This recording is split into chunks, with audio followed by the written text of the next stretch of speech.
বাড়িতে আমি একাই আছি। তো সেজন্য করে না আমার সব কাজ একেবারেই নিজেকেই করতে হবে।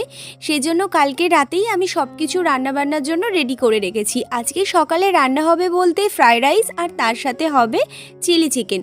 তো কালকে রাতে চিলি চিকেনের জন্য সমস্ত কিছু প্রিপারেশন করে রেখেছি।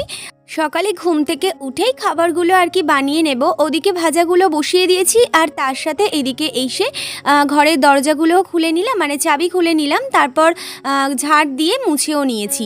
তারপর এই যে দেখো সমস্ত ভাজাগুলো আমার একেবারে কমপ্লিট হয়ে গেছে।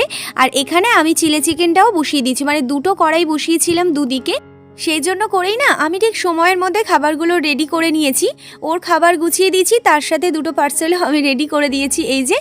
আর কালকে রাতে রুটি বানিয়েছিলাম, একটু আটা বেঁচে গেছিলো, তাই দিয়ে দুটো রুটি আর তার সাথে একটু ঘুগনি বানিয়েছি। তো এই হচ্ছে আমার সকালের খাবার। তো স্নান করে এখানে আর কি ফুলগুলোও তুলে নিয়েছি, যাবো এখন পুজো দিতে।